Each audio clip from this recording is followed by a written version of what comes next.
Bonjour et bienvenue au webinaire au sujet du blocage GeoIP qui traitera la question « Souhaitez-vous que tout le monde frappe à votre porte ?»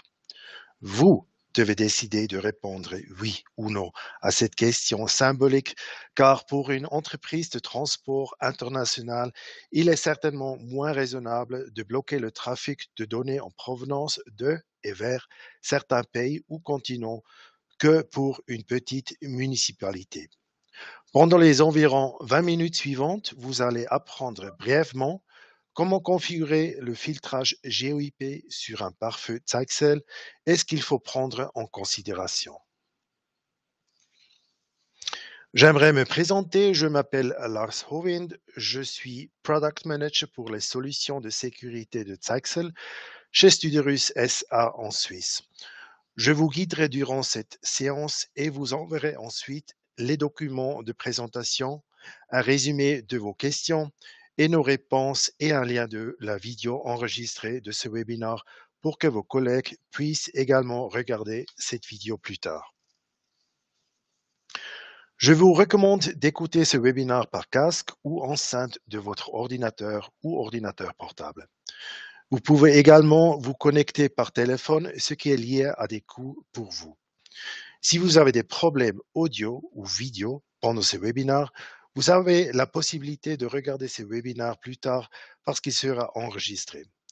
Vous le trouverez demain sur notre site web sur l'adresse zyxel.ch, training, enregistrement. Veuillez participer en posant vos questions dans le chat box. Comme j'ai dit, vous recevrez un résumé par email s'il y a des questions. Voilà l'agenda. D'abord, je vous donnerai une brève vue d'ensemble de toutes les technologies de sécurité de Zyxel et ensuite, j'expliquerai le blocage GeoIP, à savoir ce qui caractérise ce filtrage et comment il fonctionne. Deuxièmement, je vous montrerai où vous pouvez vérifier l'état de licence. Vous verrez l'interaction entre les objets d'adresse et les règles de sécurité. Dans ce contexte, je vous donnerai des exemples concrets. Enfin, nous nous occuperions du mécanisme lock et de mise à jour, y compris une dérogation. Et troisièmement, je vous donnerai un bref aperçu des licences dont vous avez besoin afin de bénéficier de la fonction du blocage GeoIP. Les deux diapositives suivantes vous donneront un aperçu général de l'ensemble des technologies de sécurité de Zyxel, vous permettant de mieux situer le blocage GeoIP et de mieux comprendre le concept global. Vous voyez ici quelles technologies peuvent être appliquées en combinaison avec les produits Zyxel. Le filtrage de contenu dont le blocage GeoIP fait partie propose de sécurité lors de l'échange de données sur l'Internet. La sécurité Internet est garantie par les pare-feux de Zyxel à l'aide des composants suivants. Filtrage URL, filtrage de domaine HTTPS, blocage GeoIP et Safe Search. La sécurité email est garantie par l'antivirus et l'anti-spam. La détection et prévention d'intrusion, à savoir la détection d'un comportement frappant sur un réseau d'entreprise. Et finalement, Advanced Threat Protection, qui comprend les technologies Sandbox et Anti-Botnet que Zyxel proposera bientôt. J'aimerais encore une fois répéter que l'antivirus seul n'est plus suffisant pour prévenir les attaques actuelles. Il faut appliquer différents composants de protection d'une passerelle à un point terminal permettant de bloquer des contenus malveillants de manière efficace. Quels sont les bénéfices des respectifs éléments du filtrage de contenu par rapport à la sécurité d'Internet? C'est donc le filtrage URL et le filtrage de domaine HTTPS permettent de bloquer ou d'autoriser des sites web sur la base de 64 catégories de contenu et de 8 classes de risques et d'une base de données comprenant la réputation des IP. Le blocage GeoIP permet d'autoriser ou de bloquer le trafic de données provenant de et vers certains pays ou continents. Et finalement, Safe Search force la fonction de recherche sécurisée sur les moteurs de recherche. Cette fonction est particulièrement utile pour protéger les enfants et les jeunes, à savoir dans les écoles où des contenus pas destinés aux jeunes lors de la recherche sur l'Internet ne sont pas souhaités. Nous nous consacrons maintenant au sujet principal de ce webinaire, à savoir le blocage des régions, c'est-à-dire des pays ou même des continents, en raison de l'adresse IP. Mais d'abord, il faut sûrement poser la question quel pays nous souhaitons isoler afin de réduire les risques potentiels en provenance d'un pays. La réponse n'est pas simple car la liste des pays avec la plupart des attaques est en constant changement. Par conséquent, des allégations généralisées ne sont certainement pas correctes, par exemple que tous les programmes malveillants sont à l'origine russe ou chinoise. Il est plus raisonnable de répondre temporairement à des risques de sécurité actuels et d'isoler le pays correspondant jusqu'à ce que le danger soit éliminé. Si vous souhaitez un blocage de pays permanent, il faut prendre en considération que Kaspersky Antivirus, par exemple, reçoit peut-être des mises à jour et des programmes correctifs d'un serveur russe et qu'une imprimante de Canon communique avec le Japon. Il est donc conseillé d'analyser préalablement le trafic de données et de vérifier quelles connexions entrantes et sortantes sont transmises de quelle et vers quelle provenance. Nous traiterons ce sujet plus tard. Il y a des animations très spectaculaires sur l'Internet où vous pouvez observer des cyberattaques en temps réel. Il est ici l'exemple de Threat Cloud. Un autre exemple connu est celui de Norse. Ça s'écrit N-O-R-S-E. Si vous appelez ces sites, vous remarquerez vite que la liste des pays avec la plupart des attaques, ici montrée à gauche, change constamment et par conséquent, des généralisations ne sont pas raisonnables.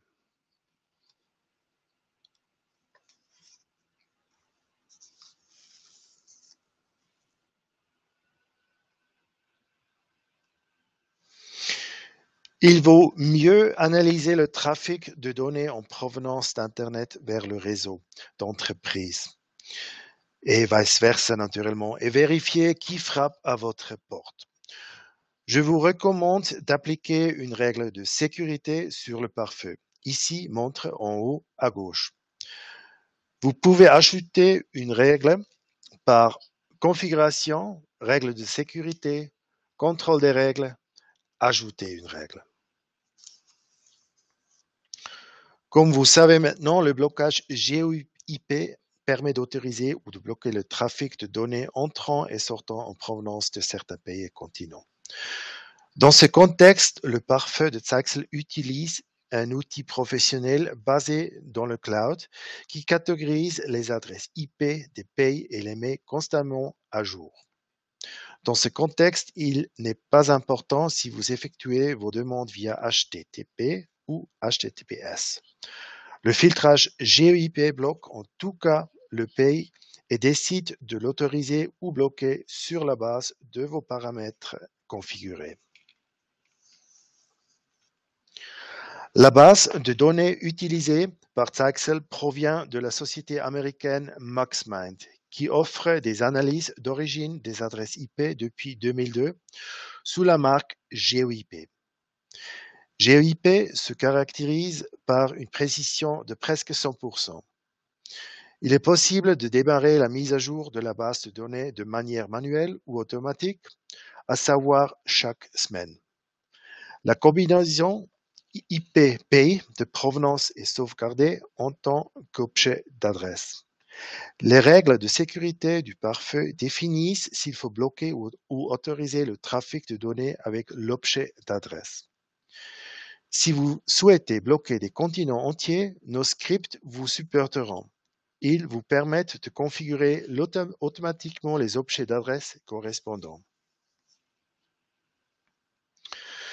Je vous montrerai maintenant l'installation d'un script en 2 étapes qui permet de bloquer des continents entiers. Veuillez donc ouvrir le navigateur Internet de vos choix et saisir l'adresse saxl.ch. Malheureusement, il faut changer la langue parce que l'article n'est pas encore traduit en français. Changez donc la langue en allemand. Dans le champ de recherche, veuillez entrer le numéro de l'article de Knowledge Base. Dans ce cas, c'est le 3678. Un article, y compris le bouton de téléchargement pour le script, est affiché. Veuillez sauvegarder le fichier zip au niveau local et décompacter le fichier. Dans une deuxième étape, nous installerons le script. Dans le cas de l'Afrique, il n'est pas nécessaire de configurer 55 objets d'adresse pour chaque pays séparément. Après l'exécution du script, vous trouverez tous les pays sous configuration objet adresse respectivement en tant qu'un groupe, à savoir un continent, comme l'Afrique dans ce cas. Vous pouvez charger et exécuter le fichier correspondant sous Maintenance Shell Script. Je vous montre maintenant comment ça fonctionne. Configuration, objet, adresse GEIP. C'est donc ici qu'on va poser le groupe Afrique. Vous allez télécharger le zip file, ouvrir, upload, sélectionner le file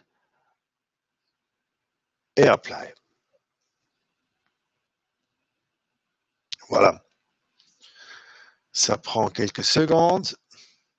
Nous allons vérifier sous configuration, objet, adresse GEIP. Vous voyez ici tous les pays et le groupe GEIP Afrique.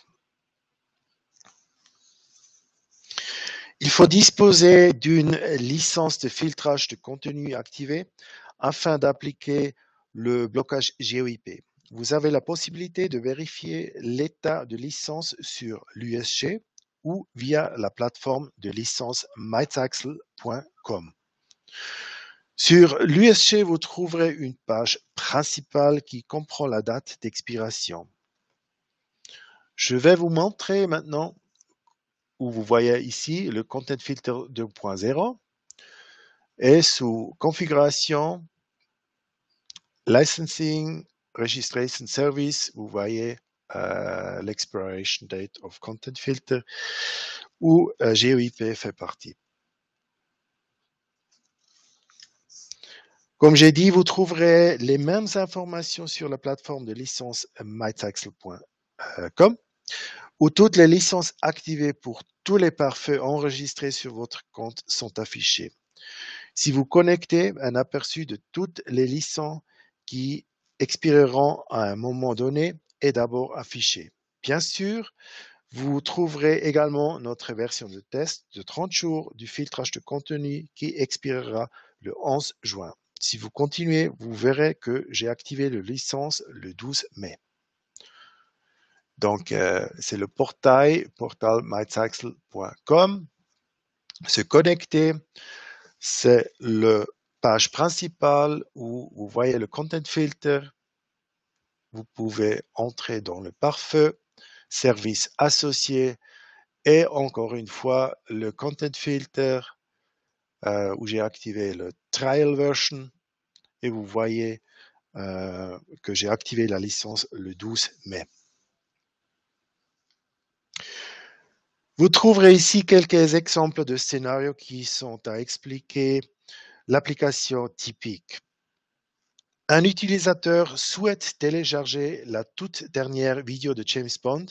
Il a trouvé le site videofree.ru sur Google et veut l'appeler. La connexion n'est pas établie car vous avez bloqué la Russie à l'aide du blocage GeoIP. Dans ce contexte, je veux bien noter que vous pouvez autoriser certaines adresses IP russes, dans ce cas, même si vous avez bloqué l'ensemble de la Russie. Je vais expliquer cela plus tard. Deuxième exemple, un essai d'hameçonnage. Un email est de provenance hollandaise, ce qui est bien. Un utilisateur clique sur le lien qui a l'intention de rechercher un kit d'exploit provenant de la Chine. Vous avez bloqué la Chine, par conséquent la connexion est interrompue. Un téléchargement d'un programme malveillant n'est pas effectué. Et troisième exemple, vous n'autorisez pas l'accès à Outlook Webmail en provenance du continent africain entier. Je vous montrerai maintenant comment vous pouvez appliquer les trois scénarios aux règles sur un pare-feu USG. Nous ajoutons une nouvelle règle via configuration, règles de sécurité, contrôle des règles. Par conséquent, il n'est pas possible d'établir aucune connexion en provenance du réseau d'entreprise vers la Russie. Dans ce cas, cette règle vous permet d'empêcher l'essai de télécharger une vidéo en provenance d'un site web Russie douteux. Voilà comme ça se fait. Configuration, Security Policy, Policy Control. Vous ajoutez une nouvelle règle, vous donnez un nom. Ici, LAN 1 to 1, donc réseau entreprise vers l'Internet. On veut bloquer la Russie. Je fais une copie du nom et utilise ça comme description. C'est de LAN 1 au 1. Destination, bien sûr, c'est la Russie qu'on a comme objet.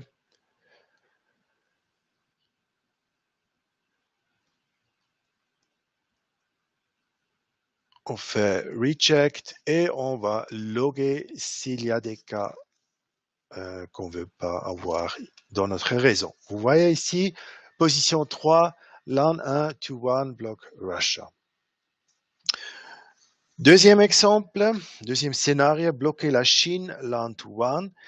C'est la même procédure, bien sûr, prenant des valeurs différentes, permettant d'empêcher l'essai de télécharger un exploit kit en provenance d'un site web chinois. Nous ajoutons une nouvelle règle via configuration, règles de sécurité, contrôle des règles. Par conséquent, il n'est pas possible d'établir aucune connexion en provenance du réseau d'entreprise vers la Chine. Vous vous souvenez qu'il s'agit d'un email d'hameçonnage. Dans ce cas, cette règle vous permet d'éliminer le lien malveillant de cet email. Voilà comme ça se fait. Configuration, Security Policy, Policy Control. On ajoute une nouvelle règle. LAN 1 to 1. Nous voulons bloquer la Chine. Nous donnons le nom aussi pour la description. Même direction de LAN 1, direction de l'Internet de WAN. Destination la Chine.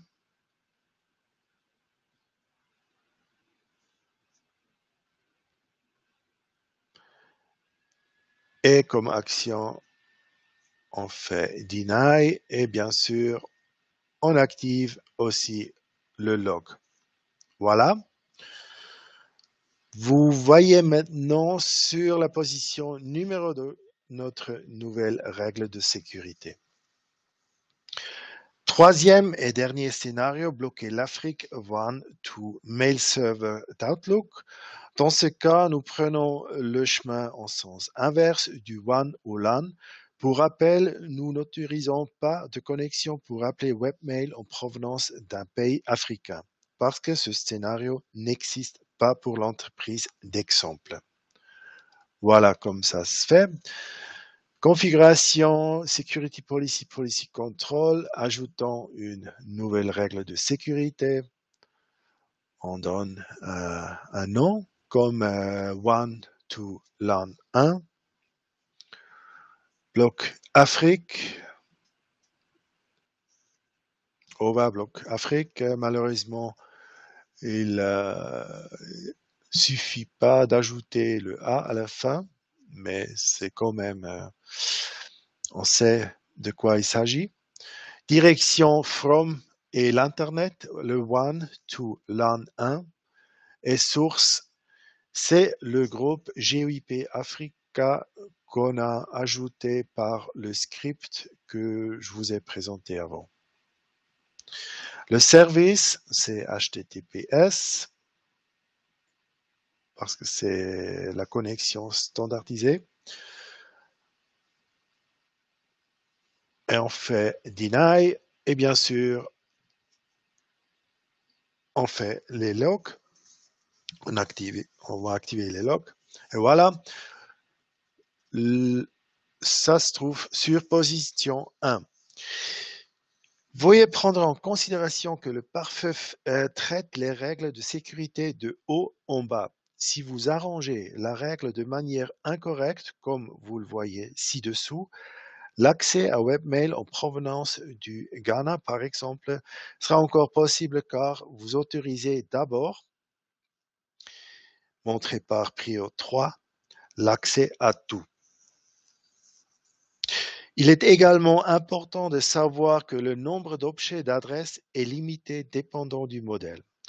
Lors du dernier lancement d'une nouvelle version du firmware, le nombre pour les plus petits modèles a été relevé de 200 à 300 objets, ce qui est suffisant dans la plupart des cas. Le firmware 4.30, qui est prévu d'être lancé en octobre 2017, permettra de séparer la mémoire GEOIP des autres composants, mettant à disposition plus de mémoire pour les objets.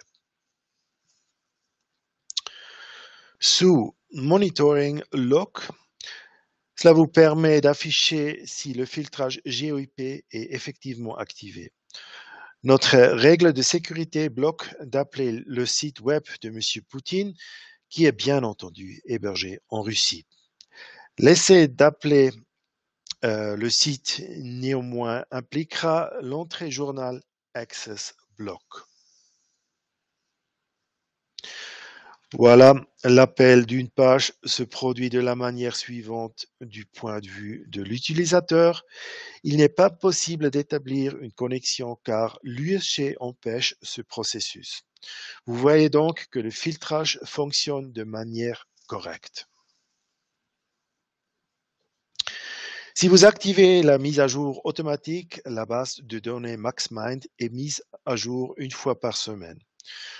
Vous définissez le jour de semaine et l'heure. La partie en bas est également intéressante. Dans cette partie, vous pouvez attribuer une adresse IP à un pays de manière manuelle. Vous vous souvenez, nous souhaitons bloquer la Russie, mais l'ajouter en tant que dérogation. Une petite astuce, attribuer les 3 adresses IP russes à la Suisse et elles ne seront plus bloquées. Alternativement, vous pouvez bien sûr atteindre ce but en appliquant une règle de sécurité, ce qui est un peu plus sophistiqué. Finalement, nous nous occuperons des licences GEOIP.